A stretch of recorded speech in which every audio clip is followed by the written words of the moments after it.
Welcome to Module 3. In this module, you will learn from a leader who is an expert in negotiation skills and is a strong advocate for negotiating your own worth. At the time of this recording, Elizabeth Cameron was Vice President of Labor Relations at NAV Canada, the owner and operator of the country's civil air navigation service provider. She has recently retired and started the next chapter in her life. At NAV Canada, Elizabeth was responsible for overseeing labor relations strategy and collective bargaining with 8 bargaining agents. She has been instrumental in managing effective relationships with all bargaining agents inside NAV, based on trust, open communication, and mutual respect. She has led the transition from a traditional approach to collective bargaining to a more collaborative and constructive labor environment. Elizabeth also led the launch of the company's first diversity and inclusion initiative in late 2017. In this module, Elizabeth shares a presentation on negotiation and how to apply it at home and at work. She has years of experience as a negotiator and shares really valuable information about what to do and not to do when negotiating. Once again, find a quiet place, leave your day behind, and focus on you. And let's get started. Being able to speak with you about this topic that I love, to maybe answer some questions that you've got, to give you some insights and some tips on how to really improve your skills as a negotiator. We all have them at some fundamental level. But I think once we really think consciously about it, we can improve our careers, our relationships, things that you might be doing in the community, and really just give you some insights into how you can create more value as you start into a negotiation. My key message that I'm going to talk about throughout the presentation is start thinking about negotiations as not a fixed pie. So, not something that is meant to be divided up, but rather something that you're trying to expand to create value in ways that you didn't think ever possible. And that's really how negotiations as a profession, let's say, has evolved. It's moved away from that very fixed distributive technique to one that's called interest-based negotiations, where you try to create more value than you thought was ever possible. And those, I'm going to talk about some of the concepts to help you get there. So I really will cover these 4 things in the presentation. I think it's important to define negotiations, just so that you know when a negotiation is appropriate and when it isn't. And so I'll talk a little bit about that. I'll cover a section on standing up for yourself and some tactics to be sure that you consciously think about doing that, and techniques on how to. I'll talk a little bit about keeping your cool in negotiations, and so much of that is about process, and it's also about knowing the strategies and tactics that other people might want to be using when you're in a bilateral or multilateral negotiation, and then questions. And before I get into the meat, I do want to say that these are observations and techniques that I've kind of adopted after working for 30 years in the field, but I'm not obviously the authority on this. And there is no one right way of putting together a negotiation or negotiating your worth, to use the topic. I have had my ups and downs 100%. You're going to have successes and you're going to have things that are not maybe as successful as you would like. But these tips, I hope, will give you at least maybe some more confidence about, how to do things, and questions to ask yourself before you get going so that you can achieve better results. So let's get into the material. Next slide, Kendra. Thank you. So what is a negotiation? So these 5 points really concisely define it. It's an interaction between two or more people, parties, if you will. Usually, the parties have differing goals. You've got to use persuasion and argument through the negotiation. Why? To try to achieve a mutually agreeable solution. And it implies that you're going to come up with an agreement before your decisions are made and implemented. So you could think about this in a number of different ways. I'm sure you, when you think about your lives, you've probably executed a negotiation today or this week or this month. Think about, accepting a promotion, getting a raise, buying a house, preparing your household budget where you've got limited resources and you're trying to allot them. Think about choosing a holiday to go on with your kids or your spouse, or defining bedtime for your kids. I mean, this can go endless, right? Life can be in negotiations. All of the things that you do on often on a daily basis can lend themselves to negotiation. But what I think is important to recognize is there are parties to a negotiation. So, if you're doing the negotiation, think about yourself as a party to it, and then maybe it's your boss or your peers or your kids. Um, there's an issue at hand, there's a process to follow, and there's an outcome. And if you think about those things as discrete things, um, weigh them, analyze them before you start so that you're not just going in with kind of a big idea of what you want to do. Break it down. Who are the parties? Why is it important to really try to understand who they are? Um, what process are you going to use?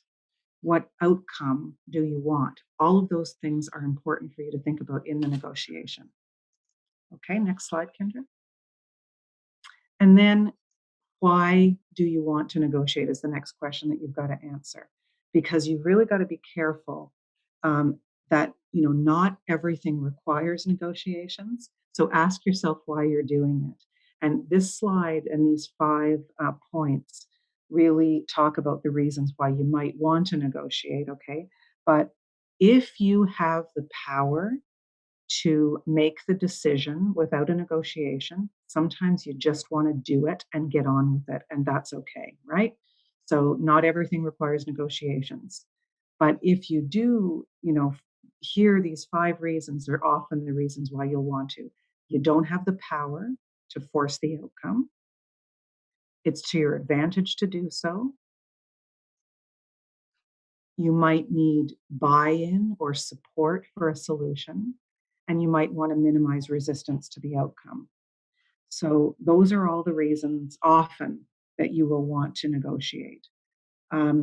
Typically, we will enter these negotiations because you don't have the power to force the outcome yourself. Think about again trying to get a promotion or a raise. You don't automatically hold all the cards in those situations. So, a negotiations is required. But there's other circumstances where you may have the power. Again, I'm going to give you an example in a family situation. If you're planning a trip with your children, say, you have the power to decide, but you might want to negotiate it effectively, calmly, carefully, thoughtfully, because it gets buy in for the next thing or it minimizes resistance to the outcome. You don't have sulky people with you along the way, that kind of thing. So, you know, always decide authentically, do you need to negotiate? If yes, even if it's just because you're trying to get buy in, um, you know, make a plan. And I'm going to talk now about how to make a plan for the negotiations. Okay. And but before I do, I want to talk about this concept of standing up for yourself. Next slide, please, Kendra. Okay. So, you can see what's on the slide there. Just, don't be a bystander. Really decide what's important to you. Learn and apply. So, it's so easy to say, stand up for what you believe in. I'm sure if you're like me, you've had people in your life say that to you, whether it's a parent or a loved one of some other kind. Stand up for what you believe in. Easy to say, hard to do. Never more true, though, in a negotiation that for it to be successful, you have to be able to stand up for yourself and you have to be able to look in the mirror and say, what I'm doing here in this negotiations actually aligns with my values. It aligns with my opinion of who I want to be, and what my personal, let's say, my personal legacy should be. And a lot of us women, maybe more so, um, will allow things to happen because we worry that if we take a stand, it's going to derail us. If, for example, if I ask for that raise or I ask for that favor, say, I'll be viewed as aggressive and that's going to reflect negatively on me. That is a common reason why we don't do what we need to do. But I want to just leave this thought with you to think about here. If you don't take a stand in a circumstance like that, that is going to derail you personally more than, trying because you're not going to be able to look at yourself in the mirror and say, this is who I am and this is what I think I need to do. So, really, my point here is get over and try your best to get over the idea that being confident and assertive is going to reflect negatively on you. It's kind of the number one mistake we make as women often, and particularly when you're in negotiations. I'm going to give you a couple of tips that I've seen work pretty effectively to do this. Um, and the first one is, it sounds kind of cliche, but you've got to believe in yourself, right? If you don't believe in yourself, nobody else is going to do that. And to do that, you need to get your confidence up and you need to set goals for what you're trying to achieve in the negotiation. And you need to come in as positively as you possibly can. Um, I've said, you know, how do you build your confidence? So, number one thought in terms of believing in yourself, um, know your subject as thoroughly as you can before you go into the arrangement. Rehearse and prepare. Um, get a coach that can help you. Um, I would ask you to think about the idea of, do you, if you do those things to try to build your confidence, really research your subject matter, know it and understand it, prepare, rehearse, all those things. If you do those, is that going to fill you with more confidence, or is talking with peers and your coach to get that positive reinforcement going to do it? And, depending on your personality, one or the other might work, but do whatever you can to build up that level of confidence before you go in. Um, Number two, be assertive. So this whole idea of being assertive, it's a learned skill. Okay, we're not all born with it. We're not all born with that implicit ability to face a crowd, to not be afraid of public speaking, to not be afraid of standing up for yourself. It's got to be something you practice. And there's a few things, a few ways of doing it. One thing that I really like here is be open to feedback. That helps with your, getting that confidence, being assertive. One of one of the one of my former colleagues had this really great way of being open to feedback, and what she did was every Friday before going home from work, she carved out a half an hour at the end of the day and she called three peers, not people that she worked with, but peers. And this was a set meeting and they were individual calls. And she would ask three questions. They would talk about three questions. What went well for you this week and why?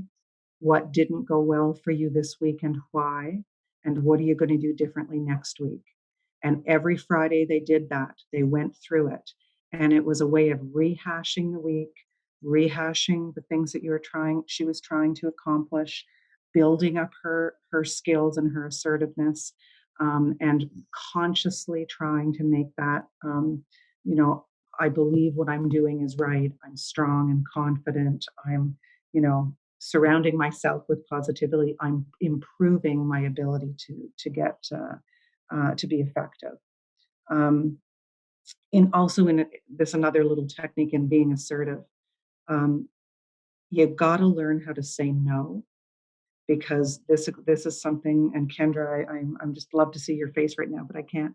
Um, the idea of being overwhelmed with things to do, right? How many of us are just constantly being asked to do things or commit to doing things when the right answer is probably no, I can't. Thank you, I'm honored. I can't. Because we end up spreading ourselves too thin and then not giving it our best in every situation. So assertively saying, yes to the things that matter and no to the things that are just going to suck your time up. Um, that will allow you, that practice of learning to say no more often will really help with that assertiveness. Another point here of standing up for yourself. Don't leave things unsaid. So if you're bullied or cut down or there's something that sort of goes wrong in your day, don't leave it unsaid because those things fester and they undermine your confidence and they really do undermine your ability to be positive and to stand up for yourself the next time with that person. Call them out. Don't leave it unsaid. Another point here would be um, train people that you work with or that you interact with on how to treat you. And I do this as a rule when I'm entering into a new relationship with a union. I set the expectations. I will tell them that if it's about negotiating, I'll tell them that I stop negotiating at 5 o'clock at night. And the reason I'm not negotiating all night because I can't stay awake all night and I make poor decisions at night. And so at 5 o'clock, that's it. I talk to people about, I'll get back to you. If I can't answer your phone call right away, I'll get back to you within X length of time. But if you set out the expectations of how you want to be treated and why, it's a really great way of letting people know that you're confident and who you are and what you're doing, and you're going to make it easy for them by letting them know how they can be successful in the interaction with you. And that's also really important. This one's hard. Stop saying sorry every time you talk, right? How that's so common for us to over apologize. I'm guilty of it always. I really have to consciously think. But, the more we do it, the more people expect that we're going to do it. And the harder, it does go to our credibility. And that's an important one. So those are just a few things that I've found have been effective either in my career as a negotiator or just simply getting the confidence to be standing up for myself. And you can read lots of books about this that talk. I've read a lot of them that talk exclusively about body language, for instance, and how if you're going to present yourself, credibly, that you really have to. And this is a bit culturally, it's a culturally significant thing, but here you've got to be eye contact, you've got to be shoulders back, you've got to be not clenched, you have to really be faced forward. And that sounds cliche, but it really is a big part of showing that you're a confident, serious negotiator and contributor. Okay, so let's talk more about how to negotiate. Next slide, please. So I'm going to talk here, this is like hypnosis, methods and strategies for bargaining. So next slide, Kendra, thank you. Okay, so I'd like you to think about two different types of negotiations. And as I'm talking about them, you'll want to think about the one that you're most comfortable with because neither is right or wrong. And if you master these two techniques, you can employ them individually in different situations. And so, and also you're likely going to find yourself more comfortable with one or the other. So most negotiations are positional, and you can see from the graphic that it is definitely more of a push-pull kind of negotiation. It's also called distributive negotiations. And going to my point that I made initially, the underlying premise is that there's a fixed outcome of the negotiations and it's going to be divided up. Think about a pie. And when you're cutting it up and you maybe cut it into six pieces, that the negotiations, you're either going to come out with six or and zero or three and three or four and two, but it's a fixed outcome and may or may not be equal. So you can see built into that, there's win lose, right? Interest-based negotiations. This concept was developed 40 years ago by, at Harvard University in something that's now called the Program on Negotiations. And this is where I studied negotiations and where I encourage you to go when you're looking for more resources on negotiations. They've produced a lot of books. They have a blog, um, and it's a really innovative kind of approach to negotiations, and it's used in foreign affairs, in multinational negotiations, in business. It's used sometimes in labor relations, but even though it's been around for 40 years, very few negotiations actually use interest-based negotiations, and that's a shame because this, in my opinion, is where complex negotiations have the best results and where you're most likely to have the best results because you're not looking at a fixed solution. If you go back to the pie example, you're not dividing up that pie that maybe had six pieces. Instead, what you're doing is making a bigger pie by, um, uh, yes, could I share the resources? Yes. So at the end of this, the last slide, you'll see some of the resources for that, that have built this talk. There's a couple of books there that I've listed.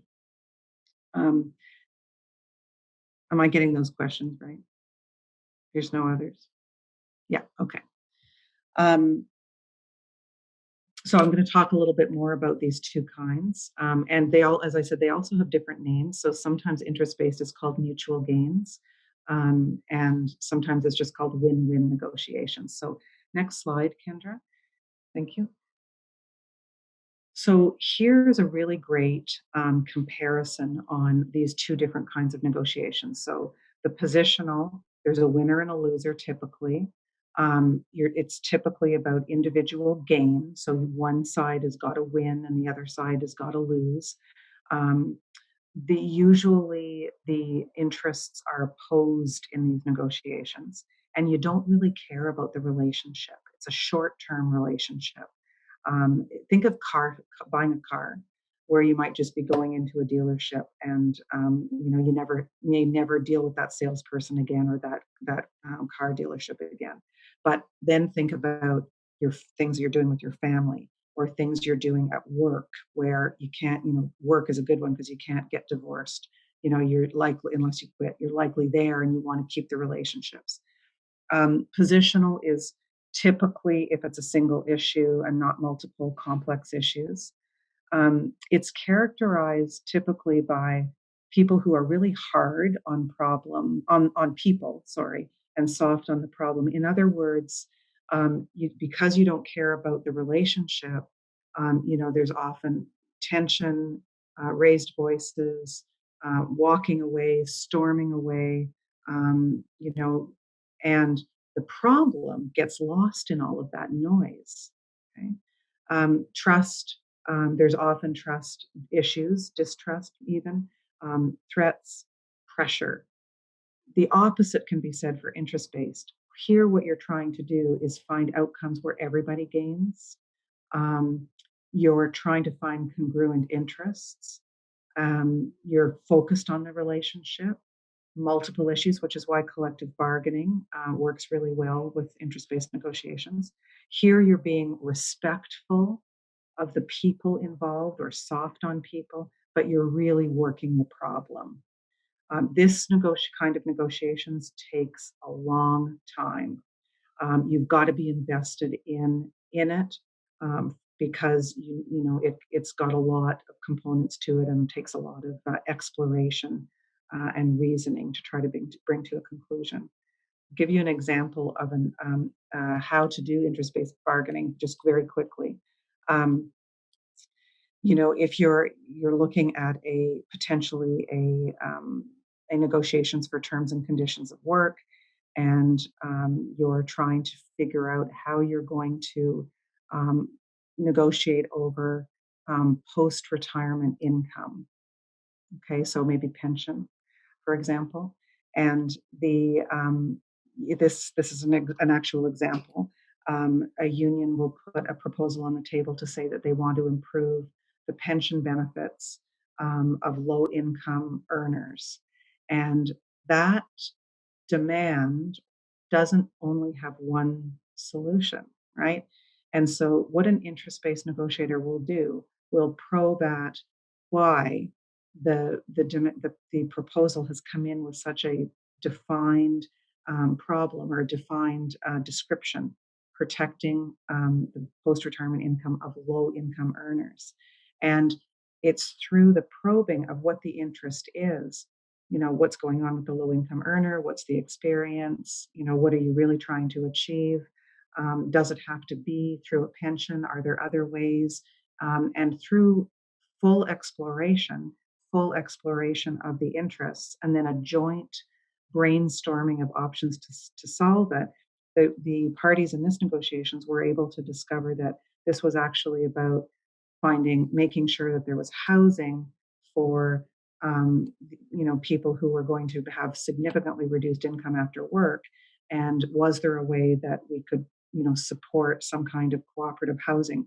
So the solution was very different than the original ask, and it was only through this really intense exploration of the problem that a solution was crafted. Many other examples, but the same kind of idea that um, coming up with really getting behind the interest to come up with a unique solution is the cornerstone of this interest-based negotiations. Next slide, please, Kendra.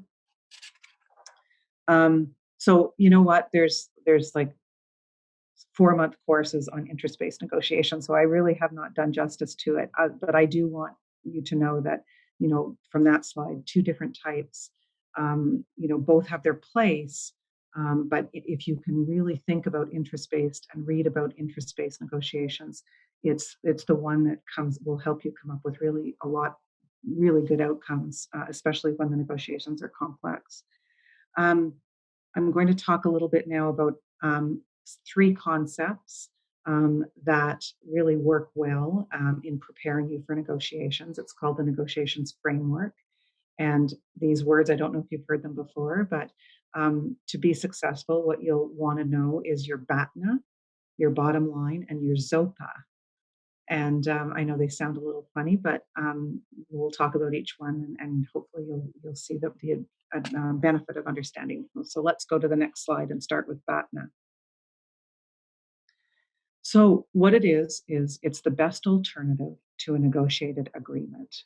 So that is your backup plan, what you will do if no agreement is reached. Okay, so you're going into your bargaining, you know what you want, but if you need to also decide what you're going to do if you don't get what you want. Okay, and that helps build your bargaining power. So here's an example using a career trying to get a promotion. Okay, so if you've got or a raise, either one, let's say raise. So if you've got your eye on, something where you could potentially earn more money, and it's in your current industry or your current job, and this is you're planning your negotiations with your boss on how to do it. You really want to have well developed, concretely and practically, what you're going to do if they say no. And one of the ways to do that is to ask yourself, are you ready to leave? And if you're ready to leave, are you ready to find another job? Where? Are you ready to move? What industry do you want to work in? And what I'm saying here is concretely make a list of things that you're prepared to do if you don't get what you want, to the point where you develop this backup plan where you go and you look at the market, you see what the vacancies are, you talk to other employers, you might even interview for other employers. You might even get an offer with another employer. All of those things will build up your bargaining power in order to present yourself in this new situation with your current job. Now, you might not use it, but you want to develop your backup plan in a way that's not just, oh yeah, I'm going to leave. You've got to really make it firm. And I find that it is one of the most common mistakes that negotiators make, and it's not spending enough time really thinking about that, what to do if the negotiations fail. And stakes can really be high. Like in labor negotiations, often the consequence of not reaching an agreement is a strike or a lockout. And so those two things really put a lot of pressure on the negotiations. And as the negotiator, I spend a lot of time thinking about my best alternative to a negotiated agreement. If the deal isn't going to be made, am I going to be able to have a walkout, or am I going to try to develop an alternate to that and have it ready in case the negotiations fail? The other thing you want to do is spend time thinking about what the other side's BATNA is. Okay. So once you've got yours really nicely developed, think about what kind of planning and preparing they're doing, so that you also know what and when they might walk away from that negotiation. And be careful as you're bargaining, so that if you can see it happening, you might want to alter course on your strategy. So that's, in a very quick way, think about your best alternative to a negotiated agreement. Think about theirs. And I would ask you to think about one other thing on this topic. Would you ever want to disclose what your BATNA is in a negotiation? Do you ever want to disclose your backup plan to the other side? And my answer to that is, of course, it depends. It depends on who you're dealing with, but there are times when I have disclosed my backup plan to the other side. And the reason is I see us getting close to not having a deal. I want them to alter their behavior, and I want them to know what I am prepared to do. Never lie about it, ever, because you'll lose your credibility. But you can, it's not unheard of to disclose it if you're using it to try to get the agreement. Any questions about that?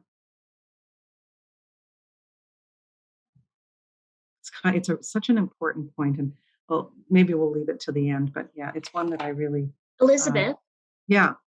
so when you are at this stage, is it a negotiator's job to have like 3 or 4 scenarios that could work because the other people don't have perception of maybe how things could be?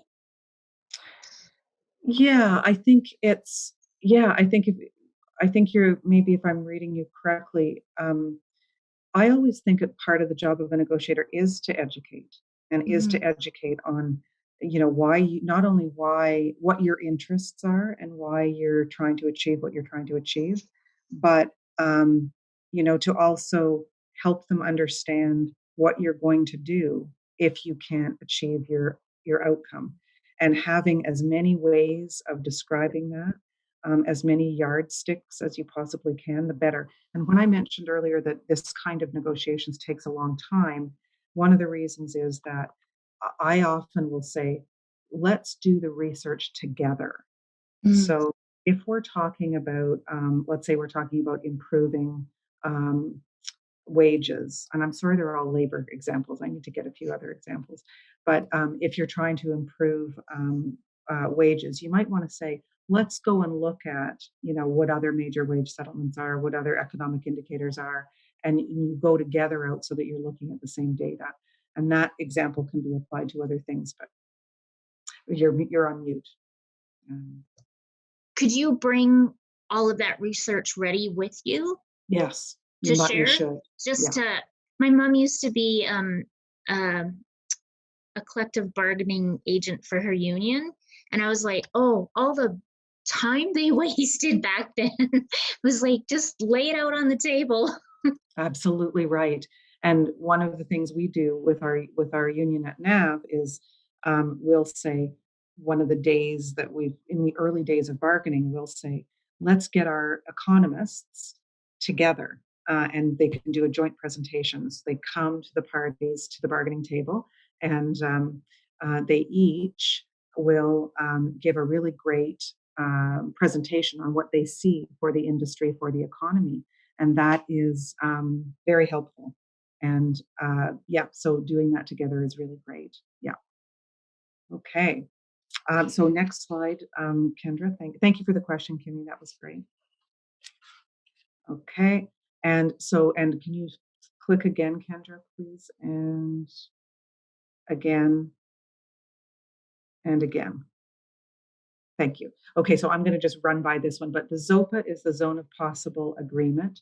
And you can see in this example where you've got a seller and a buyer, and the overlap is the zone of possible agreement. And your job as a negotiator is to try to figure out early on if there is an overlap where in your negotiations. Because if there isn't, stop and get out and go to your BATNA, because you're just going to be spinning your wheels. So part of what you want to try to prepare for is there a settlement zone? And what I find, depending on your relationship with your party, the best way to do it is to actually ask the question. Do you think we're going to get a deal? Do you think that there's a possible settlement here? And you've got to weigh the other person's confidence level and whether there is. You're not going to disclose what the deal is, but just see if you're in each other's range. Otherwise, you're going to spend a lot of time spinning your wheels. Next slide, please. So, Kendra, this slide and the next one are kind of interesting because there's 14 attributes listed between this slide and the next one. This was an interview of 1,000 firms. The C-suite, or the chief executive suite, questionnaire, and the question was, what are the attributes of a great negotiator? And in other words, what are you looking for when you're hiring negotiators? And these are things worth looking at as you think about your own skills and the things that you want to develop as individuals getting into a negotiation. So, and they're in order. So, somebody who comes to the table as prepared as you possibly can be, check and double check, know your subject matter. And if you think back to some of my earlier comments about standing up for yourself and developing your confidence, you can see that repeated here. Know your subject matter and prepare, rehearse, find somebody to talk to about it, get feedback. All of those things will really help you put your position forward. Clear thinking, articulate, effective listening. I see you've got a masterclass just on that, which I think is fantastic, Kendra. That's going to be great. You want to be able to demonstrate good judgment, have integrity. Next slide. And there's a few others. I won't go through this because I see I'm just droning on, and we're almost at 15 more minutes. So, but these are things that look and consider yourself as areas you might want to develop if you like this subject matter. And next slide, please. So, and you can pull all these in. There's about 8 clicks, Kendra. So the reason I put together a slide on 2 more. Yeah. The reason I put this slide here is not so much for you to use these, but to be aware if people are using them on you.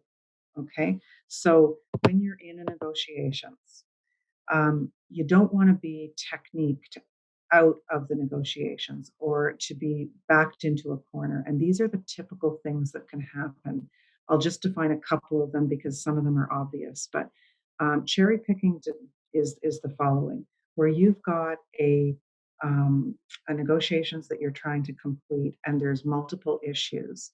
Sometimes what people will try to do is take the issues one at a time and maximize each of them. So I want this, and I want, everything that could possibly be put into the deal on item A, and then I want everything in item B and everything in item C. And instead of looking holistically at what they can put together, they're cherry picking from the best of a whole bunch of other arrangements. And so try to shut that down when you see that as quickly as possible and get people to go back to the big picture of the negotiations. Bargaining with yourself, this is a very easy to fall into. So this happens when you've put together a proposal in your negotiations and you've spent a lot of time thinking about it, and it's a beautiful thing, and you've put forward this great idea, and the other side sits back and says, we absolutely reject that. Bring us something else. Can't do it. And they send you back to the drawing board to improve on it. And that is really bad faith. After you've done the work to put together the proposal, you should expect a response of some kind. Don't get into a situation where you're saying, well, what about this? And, oh, you don't like that? Okay, well, what about this? Well, you don't like that? Well, what about this? Because you just start to back yourself into a corner, and then the floor of the negotiations, just keeps getting lower and lower. So be careful not to bargain with yourself in the negotiations. When somebody says the final offer, they don't, never take that as the final offer. Okay, it's typically a tactic. And last one I'll talk about, because the others are, I'm going to talk about the last one. What if they won't play? Because this is something that we often see, where you have something important to negotiate that you need, and the other side isn't listening. It could be a boss, it could be a partner, but it's one of the most frustrating things that you'll encounter, where you've got somebody who is just not engaging. Next slide. So this is, a few things. You've got to consider what you can do. You've got to recognize what they might do, so that you can see it coming. And then you want to think about using a third party. And these three things are quite powerful. In terms of what you can do, this is an interest-based technique. So you want to focus their attention on interests, not positions. Okay, that's easier said than done, and I'll say a little bit more about it. There's a technique called negotiations jiu-jitsu that I'll talk about in terms of watching for what they can do. And then there's a technique called one-text mediation that's helpful if you need to introduce a third party. Okay, so in terms of considering what you can do, really, I'll just leave it at that you want to focus. You always want to focus on interests. What is it that you're trying to achieve, not demands? Okay, so that's how you have to sort of reframe the conversation to getting behind the interest of the issue as often as you can. So let's take another slide, and maybe it'll come clear. If you're sort of more into the positional and the attack and the counterattack, what happens in the negotiations is people will get themselves locked in, and you end up just in a clash of personalities and a cycle that will waste energy. So instead, really what you want to do is refuse to do that, react. Don't, reject them. Don't be defensive. Don't really, just actually refuse to react is what you're trying to do here. And this is likely what they're going to be doing when you're in this cycle. They're going to be forceful, attacking both your ideas and you. So these are the things that you can likely expect. What do you do? What can you do about it? Yep. Thank you. So you've got to look behind their position and treat it as an option. So don't reject it or accept it, but look for the interest behind it.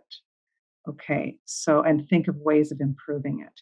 And try to take everything that they're doing as genuine. So you may be faced with a position that the other side is putting forward that's really unreasonable. So, for example, if we take the raise issue, you may be faced with a boss who's saying, there's absolutely no possible way that I can do anything. I can't. There's nothing here. Um, the way to turn it around is to say, well, I've heard you say that there's nothing here in terms of a financial increase, but my interest is, and then you need to be prepared to say, I need to look at, what's happening with my personal situation.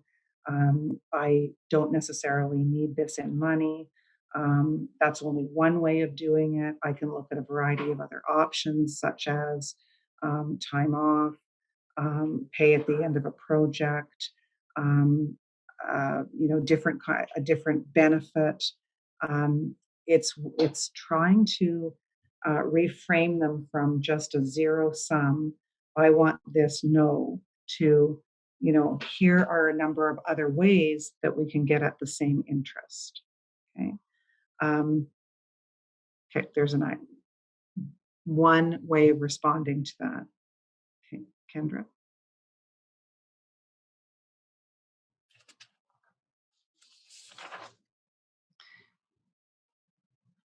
Okay, and then, oops, yeah, thank you.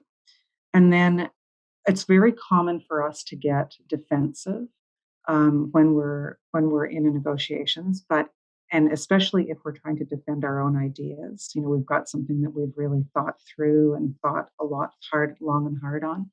So really try to, instead of being defensive, get them to come up with the whys behind what's wrong with it, um, and try then to listen as carefully as you can and improve on their ideas and thoughts and factor them or incorporate them into your solution. Okay, reword it into using some of the language that they've used into the solution. Turn it around, ask for their advice. What would you do in my situation? You've heard me say what I need. What are the ways that you would, you know, um, uh, make this work or turn it around? Those are all fairly um, good ways of not appearing as defensive and instead inviting advice and criticism of the position that you're putting forward that typically will get more buy-in to an outcome.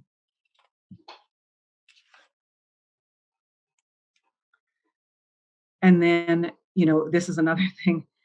In often when you're in this situation, you're going to feel attacked and you're going to feel that it's very personal and it's easy to get emotional. And so, the advice is let them let off steam, sit back, remember that this is a problem. It's try to make sure that get that into your head. It's a problem that's trying to be solved. It's not personal. Resist the temptation to defend yourself in the moment, and show them that you understand by all the body language, and then recast what you're hearing onto the problem. Diffuse it. That diffuses it really quickly. So they've been, finger in face and argumentative, and maybe even rude. You could get up and walk out. A better way of dealing with it, at least to the tolerance level that you can take, is to try to recast it using these techniques. Just sit back, let them let it off, show them you understand, recast it onto the problem. Okay. I know, easy to say, right? Easy to say, not easy to do. And then, really, sort of the last thing I'll say here is questions are a negotiator's best friend. So asking people for, asking people to explain um, is is a is a quite a good technique rather than making statements that generate resistance. So I'll give you an example. You've got something that you find absolutely unreasonable. saying something like, this simply will not work, um, is just going to shut down the negotiations. But saying something like, can you explain how you think this will work? Can you explain what you would do with this in my situation? Um, do you, there's an example. Another example, do you remember the last time that this kind of thing worked? And can you talk a little bit about it? So you don't have a target then. You don't shut things down, but you're getting them to reflect on what they're saying. And often through that discussion, education, you're going to get people to see that their position is unreasonable and maybe translate it into something more workable. Silence is also um, a really good technique, and we've probably all had this used on us. But I do encourage you to, some to just shut things down a little bit, pause, let them break the silence, because that allows them to continue their thought, and it allows you to be open to hearing more explanation. And if they can't, if you just pause long enough and they can't, often that's the signal that what's been put forward is unreasonable and doesn't deserve an ongoing answer. So there are some techniques that when you're into that, really traditional aggressiveness of a negotiation, that you can kind of reflect on to redirect things. And then the third part, this last point that I'm raising, and I promise I'll stop, is last slide, Kendra, thanks. It's as a negotiator, it's really important to realize that you may not always be the best person to finish the negotiation. You may not, and it's not an admission of I don't have the skills, but it could be the admission of that you're not going anywhere, and if you continue, you're going to break down the relationship, or you're definitely not going to get an agreement. So check in with yourself and with the other people with you if it's a multi-party. Is this, is this going to, am I the right person to finish this, or do we need to bring in somebody else to help? What I love this one text procedure, and what it is you bring in a third party, and what you ask them to do is meet with you individually. So if it's a two-party negotiation, that person would meet with each person, listen to them, and then write up, or write up an agreement. And then the third party gives that one document to each party and says, improve it. Or gives it to one person and says, can you live with this? Mark it up, and then it goes to the other party. And so the reason that this is effective is that it isn't my document or your document. It's the document that has been prepared by a neutral. And it's an opportunity for both of you to get down some of your points and to improve on the whole. And that can create a really good option for settlement. And is I would just say to you, don't be afraid to use a third party. Don't be afraid to say to yourself, I think that I need to step back. I think I need help, and that can be a really good way of closing the deal. Last slide. My conclusions. Do your homework. Uh, Recognize that there are different kinds of negotiations, and you want to find one that you're comfortable with, to create value. And interest-based, if you try it, I promise you'll use it a lot. It creates more value than a win-lose kind of negotiation. Be your reputation is really all you have in as negotiators. The first time that you lie, or break your word, it's a hard path to come back. So really be genuine in your decisions and in your approach, and try to have fun. It's a really great. It's something we all do, and it's a great skill to improve on, because we all use it, whether you're using it as a professional negotiator or whether you're just using it in your daily lives. Being more deliberate about it is really a great. I promise you, you won't regret it. Investing in doing it is useful. Okay, we have just heard all about the art of negotiation. What I heard loud and clear is how important it is to stand up for yourself. Knowing when it is appropriate to stand up for yourself is so tough. Especially as women, we think that if we stand up for ourselves, it will hurt us or even derail our careers. Or that if we stand up for ourselves, it will be viewed as aggressive. But actually, if you don't take a stand, that can eventually derail you personally because you won't be able to look in the mirror and say, this is what I want. I loved Elizabeth's advice to get over the idea that being confident and assertive is going to affect you negatively. So what about you? How can negotiation skills help you in your day-to-day life? Can you reflect on a time when you felt like you wanted to say something but you didn't?